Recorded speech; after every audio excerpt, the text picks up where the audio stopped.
Star Allari Naresh నటించిన బచ్చల మల్లి movie review చూసే ముందు ప్లీజ్ సబ్స్క్రైబ్ చేయండి భయ్యా. చూస్తున్నారు కానీ ఎవరు సబ్స్క్రైబ్ చేయట్లా. మూవీ రన్ టైం వచ్చి 2 గంటల 20 నిమిషాలు. ఇక మూవీ రివ్యూ వచ్చేసి, ఇలాంటి సినిమాలు తీసేటప్పుడు ఒళ్ళు జాగ్రత్త పెట్టుకొని తీయాలి, లేదంటే ఆడియన్స్ కి చిరాకు వచ్చే అవకాశం చాలా ఎక్కువ ఉంటుంది. నరేష్ గారు ఈ సినిమా కోసం చాలా కష్టపడ్డారు. ఎంత రాస్టిక్ యాక్టింగ్ అండ్ లుక్ లో ఉన్నారు అంటే చాలా బాగా నచ్చింది.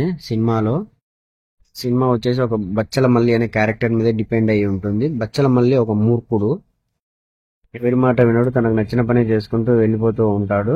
ఇలాంటి క్యారెక్టర్ హీరోకి చెప్పేటప్పుడు హీరోకి చాలా బాగా అనిపించి ఉండొచ్చు, కానీ తీసేటప్పుడు మాత్రం చాలా జాగ్రత్తగా తీయాలి. కొద్ది తేడా వచ్చినా గానీ సినిమా మొత్తం బోల్తా పడే అవకాశం చాలా ఉంటుంది. ఇలాంటి సినిమాలకు మెయిన్ ప్లస్ మ్యూజిక్. ఈ సినిమాకి మైనసే అది. బ్యాక్గ్రౌండ్ మ్యూజిక్ అస్సలు బాలా. తర్వాత ఇలాంటి మూవీకి మెయిన్ ప్లస్ వచ్చేసి ఎమోషనల్. ఎందుకంటే హీరో మారాలి అంటే ఏదో ఒక ఎమోషనల్ వర్కౌట్ అవ్వాలి. మదర్, లవర్, ఫాదర్ ఇలాంటిది ఒకటంటూ ఎమోషనల్ వర్కౌట్ అవ్వాలి. కానీ ఈ సినిమాకంటూ ఏది వర్కౌట్ అవ్వలేదు. సినిమాలో చాలా సీన్లు వచ్చేసి ఏదో రాసాం కాబట్టి కంపల్సరీ తీయాల్సిందే అన్నట్టు ఉంది తప్ప ఇక్కడ ఒక ఎమోషనల్ కూడా వర్కౌట్ అవ్వలేదు.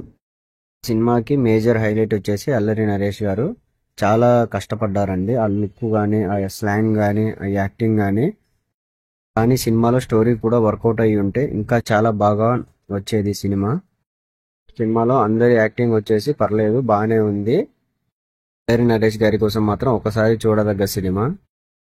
ఇక అంతే గైస్, నెక్స్ట్ మూవీ రివ్యూ కోసం వెయిట్ చేయండి. ప్లీజ్ సబ్స్క్రైబ్ చేయండి.